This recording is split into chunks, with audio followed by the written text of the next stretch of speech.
papo hoje no podcast da Alesp é sobre recursos hídricos. Nós temos o prazer de receber aqui em nossos estúdios, hoje no Salão dos Espelhos, de Mara Ramos, a engenheira Maria Ramos, que é superintendente do DAE, Agência de Recursos Hídricos do Estado de São Paulo. Tudo bem? Obrigada. Prazer estar aqui com vocês. Mara, estamos aqui na Assembleia Legislativa Casa do Povo. No final do ano passado, tivemos a aprovação aqui no plenário JK da privatização da Sabesp. O que muda para a Agência de Recursos Hídricos do DAE em relação à privatização da Sabesp?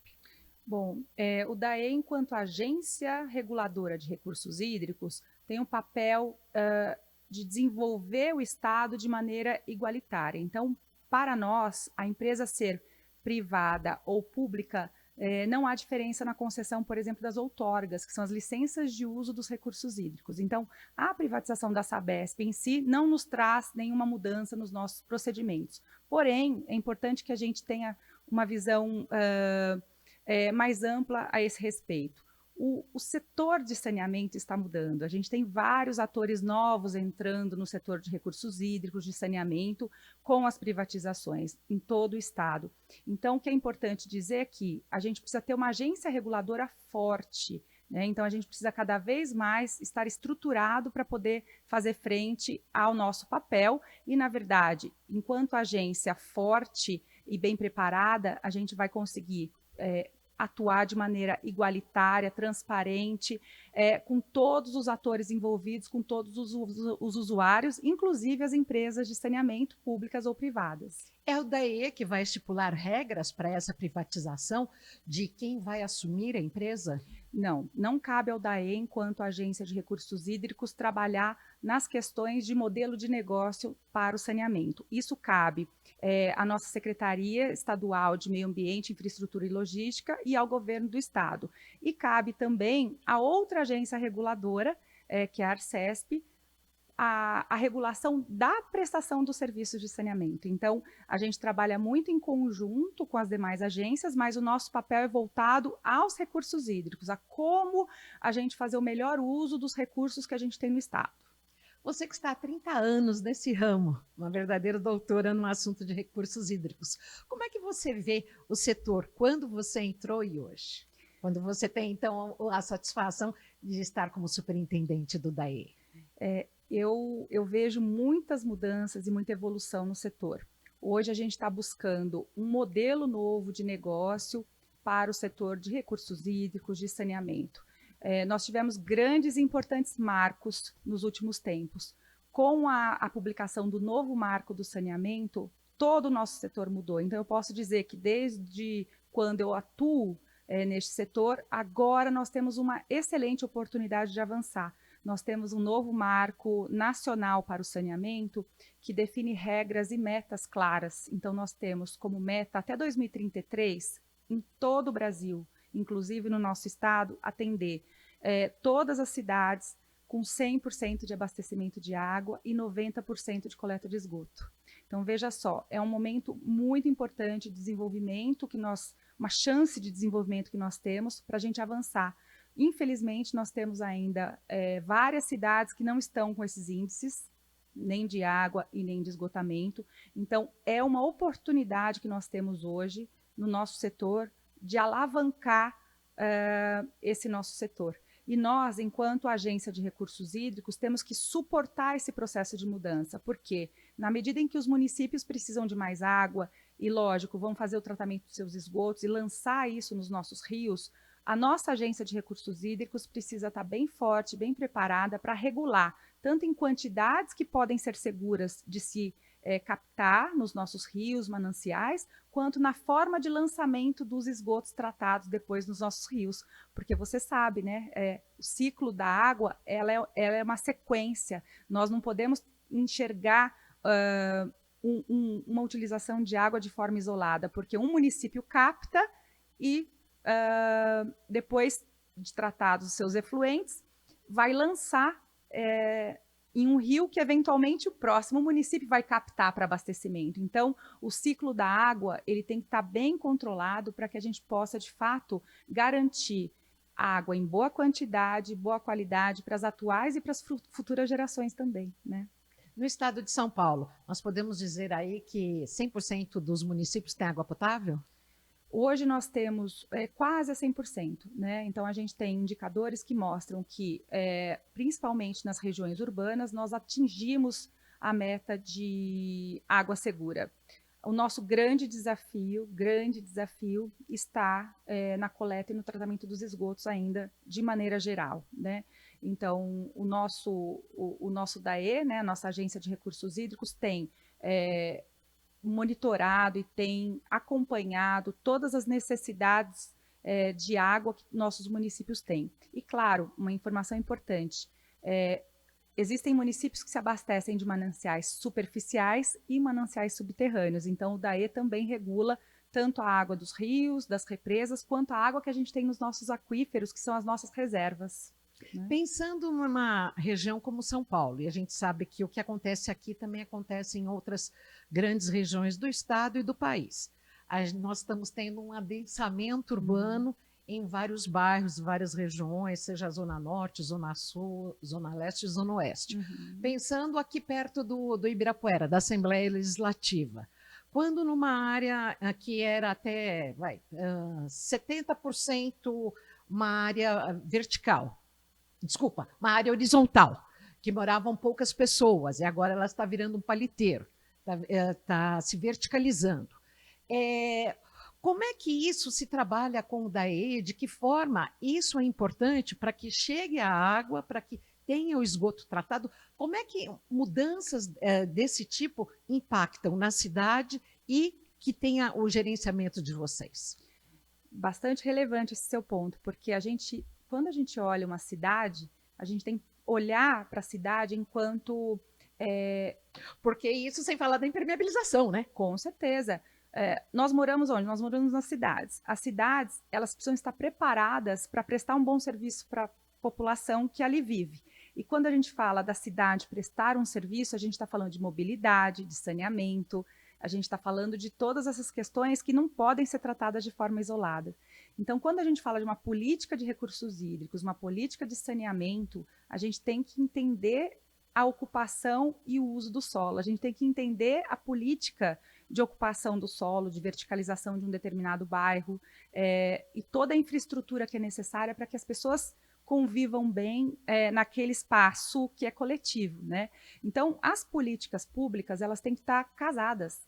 Não dá para a gente entender e imaginar uma cidade que defina um zoneamento e todos os serviços acoplados ali para a população não acompanhem essa evolução, esse desenvolvimento, porque aí a gente tem o que a gente muitas vezes vê nas cidades, com a alta impermeabilização do solo, agora, nesses períodos chuvosos que a gente tem vivido, né? A gente tem aqui na nossa região de São Paulo, 6 meses que a gente chama de período chuvoso e 6 meses mais seco. A gente, agora, no primeiro trimestre do ano, é um período que nós temos chuvas intensas. E aí a gente tem os eventos de alagamentos, enchentes, que tanto castigam a nossa região metropolitana. Então, justamente por isso que as políticas públicas têm que estar integradas para que a gente tenha um desenvolvimento acontecendo para e passo. Ao mesmo tempo em que a cidade cresce para uma determinada região, a infraestrutura tem que acompanhar. Isso em termos de saneamento, transporte, educação, todas as políticas públicas a gente pode considerar ali caminhando juntas para que a gente atenda a sociedade que ali vai se estabelecer, vai se instalar, né? E quando você fala em políticas públicas, eu dou um exemplo até de que recentemente, no final do mês de janeiro, o próprio governador, com o DAE, com o prefeito Ricardo Nunes, assinaram aí a canalização do córrego Antonico, que eu confesso que, como repórter de rua, trabalhando há mais de 30 anos, por inúmeros anos, inúmeras vezes, inúmeros verões, eu ouvi de políticos e mais políticos de que iria ser canalizado ali no estádio do Morumbi, junto ao Colégio Porto Seguro. E agora, finalmente, foi batido o martelo entre Estado e município. Exatamente. É importante que você conhece bem a região e sabe. Ali é uma região crítica realmente, né? A gente, ao andar ali no entorno do estádio do Morumbi, a gente vê inúmeros avisos de área sujeita a enchentes, inundações, e é uma área bastante crítica. E agora, em uma parceria da Prefeitura de São Paulo com o governo, através do DAE, nós vamos fazer 2 piscinões ali na região e vamos realmente canalizar um bom trecho ali do córrego Antonico. É importante dizer que essa obra está sendo feita em parceria, metade do Estado e uma parte da Prefeitura, cada uma dos entes aí com uma responsabilidade diferente, mas a intenção é de, em 2 anos, a gente ter aí 2 novos piscinões naquela região. A parte do Estado, um investimento de 117 milhões, então nós vamos começar agora a obra. No fim de janeiro, nós tivemos aí a ordem de serviço emitida, justamente para a gente começar uma obra histórica, uma demanda histórica ali para a região, que vai beneficiar muita gente, não só as pessoas que moram no entorno, mas todos os usuários ali do entorno do estádio do Morumbi, das escolas importantes que nós temos ali, dos hospitais. Então, é uma região bastante crítica. Nós temos também a comunidade de Paraisópolis, que vai se beneficiar muito dessa obra, porque para acessar o transporte público, a população tem que passar por essa área crítica. Então, ao eliminar esse ponto complexo, a gente vai também beneficiar toda a comunidade de Paraisópolis, que precisa acessar ali os pontos de ônibus da região por ali. E a gente espera, então, que em 2 anos a gente tenha construído uma estrutura resiliente, uma estrutura que dê, de fato, mais segurança para as pessoas que circulam ali na região. Então, tem piscinão na cidade, que é do Estado, e piscinão que é da Prefeitura. Exatamente. Nós temos hoje, na região metropolitana de São Paulo, nós, no DAE, nós administramos 27 piscinões. A Prefeitura administra mais várias dezenas de piscinões. São obras que são feitas justamente para armazenar a água da chuva em períodos, em picos de chuva, e depois, gradativamente, a gente vai liberando essa água para os cursos naturais, para o seu fluxo natural, para as galerias de drenagem, até que ela encontre ali um rio, um córrego, para seguir o seu curso. Então, existem piscinões do Estado, que foram construídos e hoje são operados pelo Estado, como também tem pelas prefeituras. Mas é importante dizer que esses 2 piscinões do Antonico serão operados pela Prefeitura. O Estado vai só construir esse piscinão e depois entrega para a operação da Prefeitura. E a grande questão do piscinão é a sua limpeza, a sua manutenção, né? Exatamente, é um desafio, porque a gente tem que manter sempre limpo, né? A gente tem que manter um reservatório que é usado basicamente 1/3 do ano, né? Pensando numa pia, né? Pensando numa pia, pensando numa área de escape de um volume extraordinário de chuvas. E a gente nota que, ultimamente, esses volumes extraordinários têm sido cada vez mais frequentes, né? A gente tem umas variações climáticas, variações de temperatura também muito importantes e que têm ocasionado essas chuvas torrenciais e que a nossa cidade muitas vezes não suporta, né? E em função disso, Mara, em função desses eventos extremos, desse clima que vem mudando de forma acelerada, o DAE mudou algum processo para o gerenciamento das crises englobando chuvas, erosões e nível dos rios? Bastante importante esse trabalho de monitoramento, porque veja só, nós temos no estado de São Paulo, nós temos uma rede de monitoramento de chuva e de nível de rios extensa. E o DAE, enquanto agência do Estado, compartilha os seus dados e compartilha dados de outras instituições também para aumentar essa rede. Então, nós temos hoje uma cobertura no Estado de São Paulo muito boa em termos de pluviômetros e fluviômetros, que são os equipamentos que vão medir, então, a chuva e o nível dos rios, né? E, no final de 2023, nós implantamos uma sala de situação que vai monitorar todo o Estado. No DAE, nós sempre tivemos as salas isoladas, que administravam as regiões de forma local, e no final do ano nós sentimos a necessidade de ter uma sala de situação que tivesse essa visão do Estado todo. Então, nós estamos investindo bastante no Estado, neste monitoramento. Fizemos uma parceria muito importante com a Defesa Civil, que também tem uma sala de monitoramento para desastres voltados a áreas de risco. Então, nós também participamos desse monitoramento que é feito pela Defesa Civil e estamos trabalhando e unindo esforços, porque todo esse conhecimento do clima, das condições que a gente tem de reservação de água e de chuva e de nível de rio, ele é relevante para que a gente tome uma medida antecipada. A gente sabe onde vivem as pessoas em área de risco, e com essas informações mais atualizadas, com mais antecedência, as prefeituras, a Defesa Civil podem agir com mais antecedência e tirar as pessoas que eventualmente estão em situação de risco. Então, esse é o nosso objetivo, a gente ter um monitoramento eficaz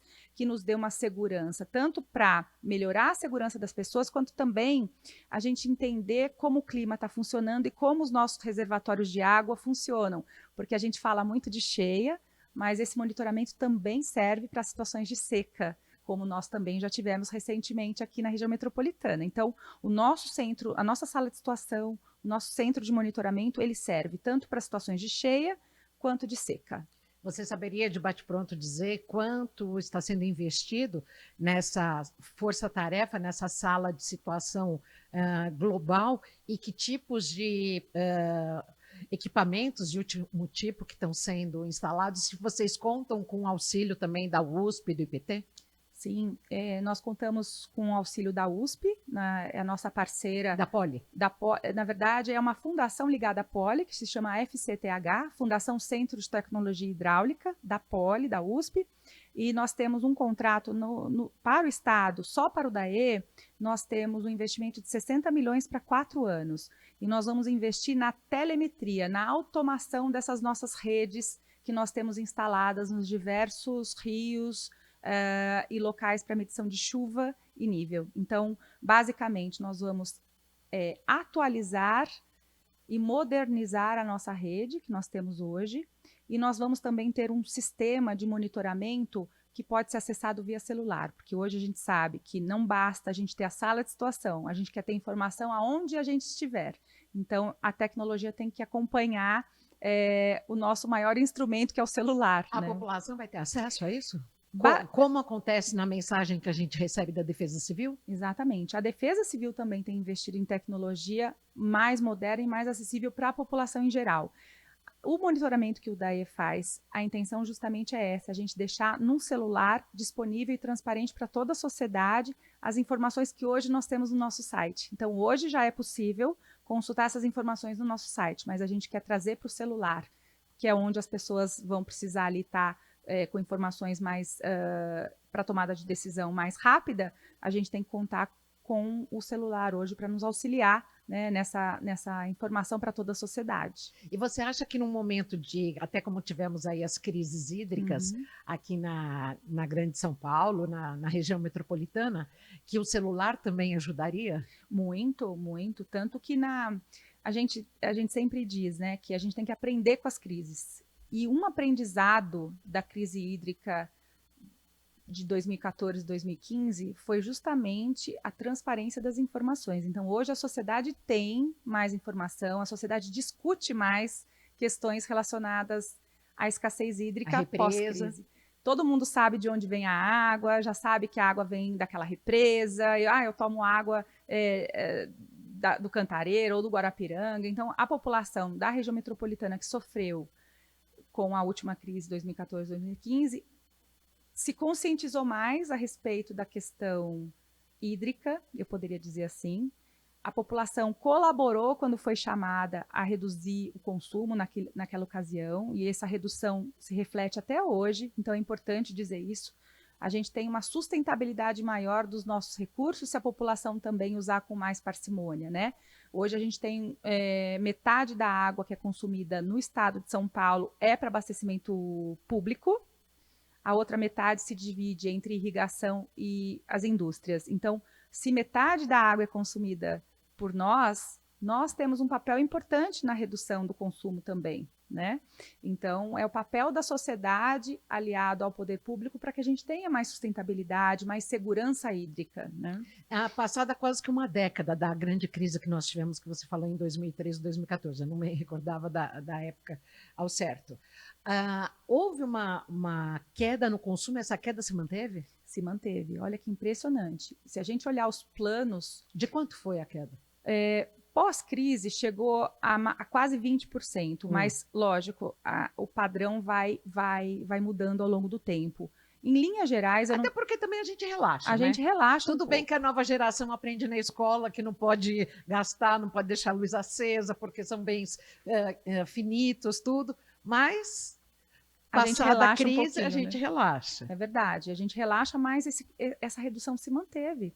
Hoje a gente tinha nos planejamentos anteriores à crise uma perspectiva de uso de água muito maior do que a gente tem hoje. Ou seja, o aumento gradativo que a gente vinha tendo de consumo não se concretizou pós-crise. Isso já é uma excelente notícia. Isso quer dizer que a gente está usando menos os nossos recursos. Isso quer dizer o quê? Menos energia, menos gasto até para as pessoas que vão pagar pela água, ou seja, todos se beneficiam de um consumo mais consciente. É isso que a gente tem que ter em mente. Quando a gente coloca numa balança para medir a segurança hídrica de uma determinada cidade, a gente tem que olhar a oferta e a demanda. Então, quando a gente fala do menor consumo, a gente está olhando a demanda. A demanda menor é excelente para que a gente tenha mais recurso, que a gente gaste menos dinheiro público, porque muitas ações são necessárias para disponibilizar mais água quando a gente precisa investir num novo sistema, por exemplo, de abastecimento para uma população. Então, todos saem ganhando quando a gente tem um uso racional do recurso hídrico. Estando à frente da agência, Departamento de Águas e Esgoto do Estado de São Paulo, hoje uma agência de recursos hídricos, a questão dos esgotos clandestinos são vistos por vocês como o principal problema? Hoje, o DAE ele não atua diretamente na fiscalização de ligações clandestinas de esgoto. Porém, como a gente concede autorização para o uso da água, a contaminação do recurso hídrico ela limita a disponibilidade hídrica, porque muitas vezes a cidade vai buscar um abastecimento em um rio que tem uma qualidade que não é compatível para o abastecimento público. E aí o DAE ajuda esse município a buscar uma alternativa de uma outra fonte, eventualmente, ou a gente, na verdade, sabe que as próprias cidades, os próprios municípios precisam melhorar ali o seu monitoramento, o seu controle de lançamento de esgoto. Então, o DAE ele não atua diretamente, mas indiretamente sim. Quanto mais contaminada, poluída, suja aquele recurso hídrico tiver, menos disponibilidade a gente vai ter para conceder essas outorgas de uso para os municípios. Pensando na questão dos eventos extremos do verão, quando nós temos as enchentes, tem a questão dos piscinões, dessa parceria com os municípios, que o DAE faz, mas o que mais vocês fazem no combate às enchentes? A gente tem um trabalho... E o que tem de mais moderno? A gente tem um trabalho bastante relevante, que é um trabalho em parceria com as prefeituras do estado, que é um programa de desassoreamento de rios e corpos hídricos. Ele se chama Programa Rios Vivos. É um programa bastante relevante porque ele atua com vários objetivos. Ao fazer o desassoreamento e a proteção de uma margem de um rio, você aumenta a disponibilidade hídrica daquele rio e você também aumenta a capacidade dele absorver água de chuva. Então, ele tem duplo benefício. Se o rio é utilizado também para abastecimento, ele vai aumentar ali a sua disponibilidade hídrica para uma captação, para qualquer usuário, seja um município, uma indústria ou para irrigação. E ele também vai ampliar a área que vai receber os eventos mais críticos de chuva. Então, ele vai ser capaz de absorver quantidades maiores de chuva. Então, o programa Rios Vivos é um programa que o DAE executa já há bastante tempo, e agora no último ciclo 2023 e 2024, a gente tem a previsão de investir mais de 170 milhões com esse programa. E por que eu digo que ele é feito em parceria? Porque os municípios têm um papel importante também nesse programa. Não basta a gente desassorear o rio, a gente quer que o município apresente um plano de governança e zeladoria para o pós, porque a gente faz um trabalho, se não tem a manutenção, pouco tempo depois, aquele rio vai estar assoreado de novo, sem a proteção adequada das matas ciliares no seu entorno, e a gente vai ter de novo que refazer o trabalho. Então, não tem como o governo atuar de forma isolada que não seja com as prefeituras quando a gente fala de saneamento e recursos hídricos. A gente está falando de ações integradas. O Estado tem o papel de ajudar, apoiar e fazer ali a intervenção, mas a gente tem que olhar sempre aquele investimento a longo prazo. Como aquele investimento vai se manter? ele é sustentável? A prefeitura tem um plano ali de fazer um parque linear, de trazer a sociedade também, que é outro ente que tem um papel fundamental na manutenção deste rio, ali para entender qual é o papel dela e qual é a interferência, se, por exemplo, a gente jogar lixo ali, jogar entulho. Então, ou seja, são todos os atores ali envolvidos de forma conjunta para que a gente veja, de fato, um benefício para o rio, né? Essa é a intenção do programa Rios Vivos. Então, eu diria para você que, além dos investimentos em infraestrutura que a gente tem, né, como os piscinões, a manutenção dos piscinões, o desassoreamento do Rio Tietê, do Rio Pinheiros, que nós fazemos também, nós temos o programa Rios Vivos, que é bastante interessante e a gente gosta muito, porque depois de feito o trabalho, a gente percebe a população olhando para aquele rio de forma diferente. Ela começa a entender que aquele rio não precisa ser escondido, ele pode estar ali convivendo harmonicamente com a sociedade, ele faz parte da cidade. Então, é esse o nosso objetivo com o Rios Vivos. Mara, em relação a essa questão do projeto Rios Vivos, é verdade que o DAE apoia, inclusive, investe no desassoreamento de rios nos municípios, e tem muito prefeito que não sabe, e por isso é importante falar até aqui para os deputados? Exatamente. Para que a gente possa investir no programa Rios Vivos, o prefeito tem que nos demandar uma ação de desassoreamento e assinar um termo de adesão. Então, é um projeto em parceria do governo com a prefeitura. O prefeito pode designar um corpo hídrico para ser desassoreado, aí são feitos os estudos, e depois, após a assinatura de um termo de adesão, a prefeitura, então, vai fazer a governança daquele corpo hídrico pós-desassoreamento. E, inclusive, então, muitos deputados podem trabalhar isso nas suas bases eleitorais, né? Que às vezes o prefeito não conhece. Exatamente. Muitos prefeitos não conhecem, então os deputados têm um papel relevante ao informar e orientar para que procurem nosso site a forma de adesão a esse programa importantíssimo. O site é dae.sp.gov.br, projeto Rios Vivos. Isso, né? É uma utopia ver o Rio Tietê vivo? Eu acho que o Tietê, ele tem vários trechos do Rio Tietê que tem muita vida. A gente conhece aqui o Rio Tietê, na nossa região metropolitana, que realmente, em vários trechos, ele ainda não demonstra uma qualidade boa, mas a gente tem que lembrar que o Rio Tietê ele tem 1.100 quilômetros de extensão. E a gente está falando aqui na região metropolitana de um trecho que ele sofre bastante, porque é um rio pequeno, se a gente comparar. Seria 100 quilômetros? Um trecho de 100 quilômetros ou nem isso? Eu acho que a gente pode considerar 100 quilômetros na área mais urbana, na mancha mais urbana, né? Desde ali do Parque Ecológico, né? Desde o Parque Ecológico, a gente tem aí até a barragem da Penha ali, um trecho com uma qualidade que vem melhorando, mas ainda está aquém do que a gente espera. Então, são muitos investimentos e um programa de longo prazo para a gente conseguir, de fato, ter ali uma melhoria na qualidade da água do Tietê. Mas o Estado tem uma perspectiva de em 4 anos, de 2023 a 2027, um investimento de 5,6 bi. É o nosso programa Integra Tietê. E o Integra Tietê, o que ele traz de novo? Você pode me perguntar, bom, a gente está ouvindo falar de despoluição do Tietê há muitos anos e... Desde o governador Mário Covas, né? Que foi a Tóquio, o Banco de Tóquio, obter recursos, depois o governador Alckmin. Exatamente. Então, é um trabalho de longo prazo, de várias décadas, para justamente tratar o esgoto que antes era jogado in natura no Tietê, né? E agora a gente já tem uma boa cobertura, uma cobertura muito melhor do que nos anos 90, de quando começou esse projeto, né? O projeto de despoluição do Tietê. Hoje a gente tem índices muito melhores em vários municípios que cortam o Tietê, né? São mais de 30 municípios que a gente tem que tem interferência com o Tietê. A gente já teve uma grande evolução na coleta de esgoto, mas a gente tem muito investimento ainda para fazer. Então, o governo está planejando para esses 4 anos da nossa gestão 5,6 bi. E esse dinheiro, basicamente, ele vai ser aplicado em novas ligações de esgoto, em locais que ainda não têm a coleta e o tratamento.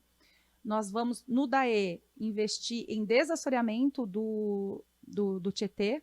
Nós temos uma meta audaciosa de desassorear grande parte ali do Tietê, principalmente nessa área mais urbana e mais complexa, porque a gente tem também muitos problemas de alagamentos no Alto Tietê, né, nos municípios ali do Alto Tietê.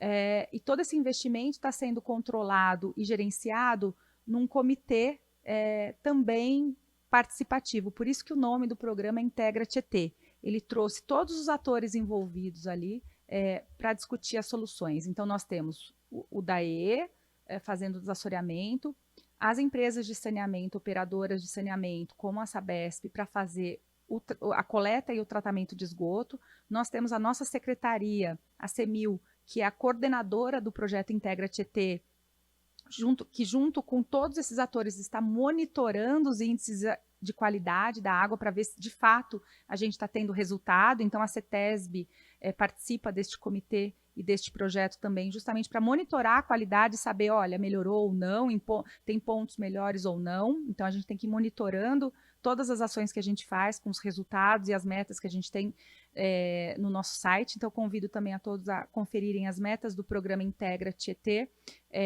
no nosso site. E todas as outras entidades que também têm interferência no rio.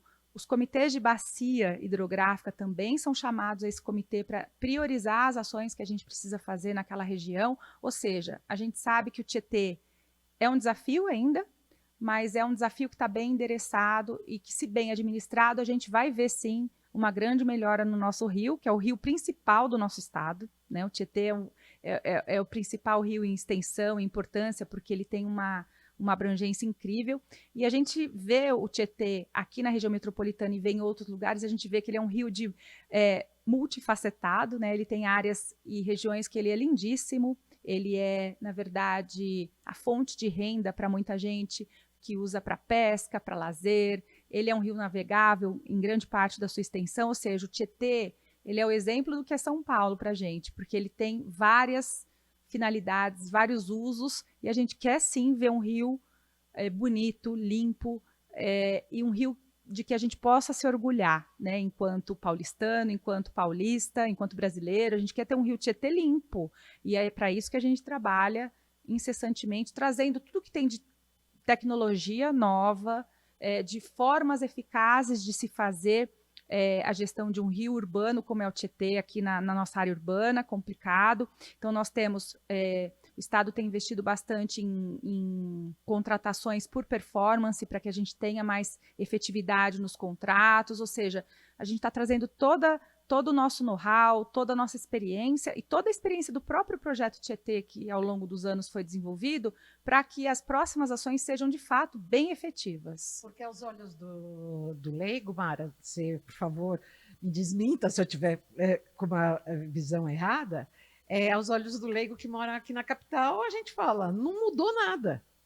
Com exceção do parque que a gente viu que foi construído ao lado das marginais, da Pinheiros, da Tietê, simplesmente não mudou nada. Muitos falou que ia se tornar uma praia, ou até uma praia, entre aspas, que nós teríamos barcos navegando pelo rio, um novo meio de transporte fluvial, mas que na prática, aqui na cidade, a gente vê que nada mudou, que as enchentes só acontecem, são repetitivas, mas o que você quer dizer é que fora a capital, a situação está bem melhor.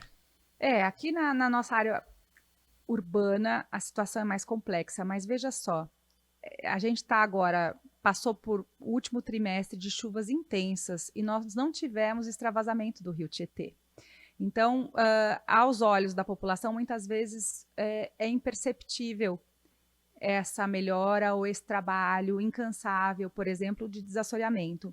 Mas nas marginais, por exemplo, nós não tivemos extravasamento do rio. Eu sou, da mesma forma que eu aponto o problema, eu também sou obrigada a reconhecer que, como repórter de rua, fiz inúmeras coberturas do rio Tietê debaixo d'água, ali próximo à Ponte das Bandeiras, em outras áreas, e que a situação hoje, claro, é infinitamente melhor se a gente tenha um pequeno trecho e não como era antigamente, né? Exatamente. Então, é difícil a gente dizer, olha, a gente não teve alagamento, vamos comemorar.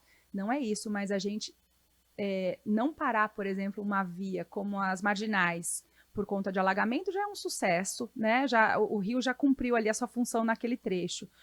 A qualidade do rio é que nos deixa ainda, enquanto moradores ali, quando passando pelas marginais, a gente percebe que a população não vai conseguir visualizar uma melhora se não está vivendo ali o dia a dia da manutenção daquele rio. Mas eu digo que todo o trabalho de desassoreamento que é feito foi fundamental para que a gente não tivesse maiores problemas de mobilidade, de segurança, com esses eventos mais extremos que a gente teve nos últimos tempos. Então, nós não tivemos nenhum alagamento nas marginais ali no ponto do Tietê. No Alto Tietê, nos municípios mais próximos à nascente do Tietê, a gente tem uma configuração diferenciada, né? Nós temos municípios ali que são mais suscetíveis a risco de alagamento do que aqui a capital. Então, e ali também a gente está fazendo um trabalho de desassoreamento que vai aliviar muito ali as populações daquela região. Tá? Em relação ainda à questão das chuvas, hoje a gente vive um excesso de chuvas em função das mudanças climáticas. Vocês, através de cientistas ou de parcerias mesmo com esse Instituto da Poli, vocês anteveem novos mapas climáticos, novos mapas preditivos para prever se a gente vai ter um El Niña mais forte, que nós teremos uma seca, haverá uma necessidade de uma nova interligação entre os canais abastecedores? Muito interessante, porque nós, enquanto agência, nós trabalhamos muito em conjunto com a Agência Nacional de Recursos Hídricos, a ANA. E todos os institutos, todas as empresas, as agências que trabalham com recursos hídricos e saneamento precisam de bons prognósticos a respeito do clima, porque a gente precisa se planejar, precisa saber se precisa de uma intervenção, de uma interligação entre sistemas, entre canais. A gente precisa ter essa visão mais de longo prazo a respeito da necessidade de uma infraestrutura. E o nosso contato com a Agência Nacional de Águas tem propiciado muita troca de experiência. O estado de São Paulo foi um dos primeiros estados a aderir a um pacto pela governança que foi feito pela Agência Nacional de Águas, e a agência tem desenvolvido vários projetos interessantes a respeito de prognósticos de clima. Nós temos hoje o monitor de secas, que a Agência Nacional de Águas disponibiliza justamente para mostrar qual é o comportamento, que fenômeno nós temos impactando os nossos recursos hídricos. É o caso deste ano, né? 2023 e 2024, nós temos uma grande interferência do El Niño. E ele se mostrou mais forte que o normal. Então, a gente vinha acompanhando todos os boletins que a Agência Nacional de Águas editava sobre o tema.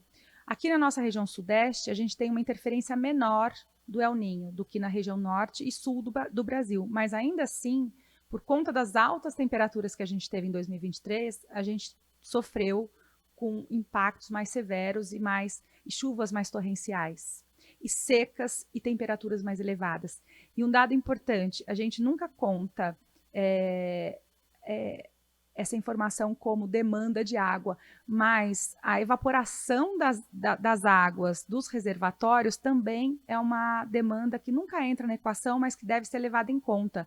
Nós temos que, em 2023, com as altas temperaturas, a gente teve quase 10% de uso das águas foi relativa à evaporação. Então, olha só como a temperatura e os eventos climáticos extremos podem afetar demais a nossa reserva hídrica. Eu falei errado, né? É Laninha, né? É o Ninho e Laninha. Um governador que já atuou na área de infraestrutura ajuda bastante? Ajuda. São outros olhos? São outros olhos. Nós temos hoje o nosso governador que atuou muito e tem um olhar muito especial para o desenvolvimento de infraestrutura, e nós temos a nossa secretária Natália Rezende, que também sempre pauta as decisões em infraestrutura resiliente, em projetos estruturantes, que deixem um legado aqui para as nossas cidades do estado e que façam sentido, né? Então, a gente tem sempre esse olhar. Então, toda essa experiência que eles trazem também no setor de infraestrutura nos ajuda muito a pensar recursos hídricos. E os projetos aqui na Assembleia? De que forma os parlamentares contribuem com a agência?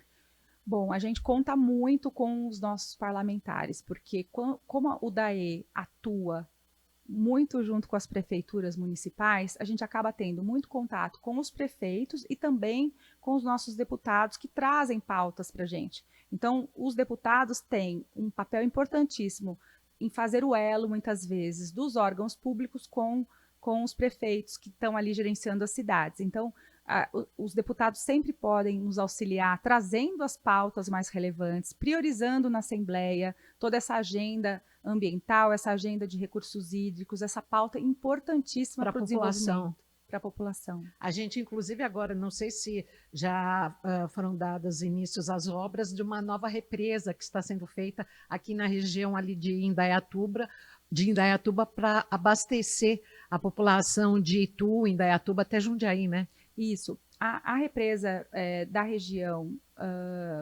de Itu, Indaiatuba, ela está sendo executada pelo Comitê de Bacias PCJ. Nós, no estado, estamos fazendo 2 outras barragens, Amparo e Duas Pontes, ali na região de Pedreira. Então, nós vamos beneficiar mais de 28 cidades diretamente, mas toda a bacia acaba sendo beneficiada. É um investimento bastante relevante em 2 grandes obras de infraestrutura. Essas obras foram iniciadas na gestão anterior, mas elas tiveram que ser paralisadas porque as empresas contratadas não estavam atendendo ao contrato. Então, nós paralisamos, refizemos o projeto de licitação e esperamos que até abril de 2024 a gente tenha já o início da retomada dessas obras importantíssimas para a região ali da Bacia PCJ, Piracicaba, Capivari e Jundiaí. Mara, o tempo voou, a gente já chegou aqui ao final do nosso podcast. Gostaria que você fizesse suas considerações finais. Muito obrigada, foi um prazer participar aqui com você, foi um bate-papo descontraído.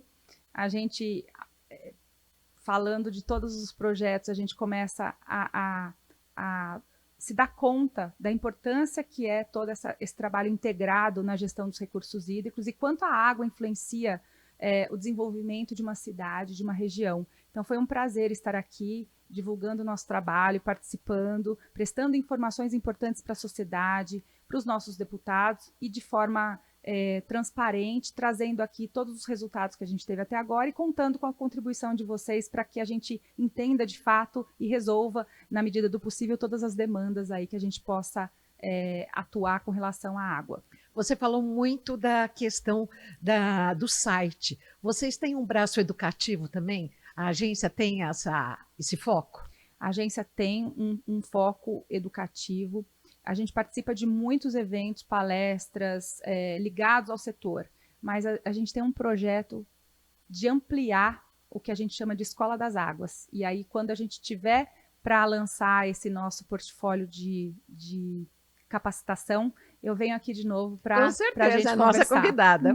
E já tem previsão, mais ou menos, primeiro, segundo semestre? Segundo semestre de 2024, a gente tem a previsão de atuar e lançar um menu de capacitação em recursos hídricos, e a gente vem aqui para contar com a divulgação de vocês e a participação de vocês também. Olha, muito interessante, agradecemos aqui a Mara Ramos, superintendente do DAEE, Agência de Recursos Hídricos do Estado de São Paulo. Mara, muito obrigada pela sua participação. Obrigada, foi um prazer. Conte sempre conosco. Olha, vocês ouviram então, segundo semestre ela estará de volta para falar da Escola das Águas. É o DAEE voltado à educação, porque é dos pequeninos que a gente começa então a infiltrar e plantar a sementinha em relação à questão do meio ambiente, aos recursos hídricos, recursos naturais, tudo isso vale muito a pena. Você sabe, o podcast da Alesp vai ao ar no YouTube, no Spotify e também aqui na TV Alesp, sempre às terças e quintas, às 8 da noite. Até logo mais!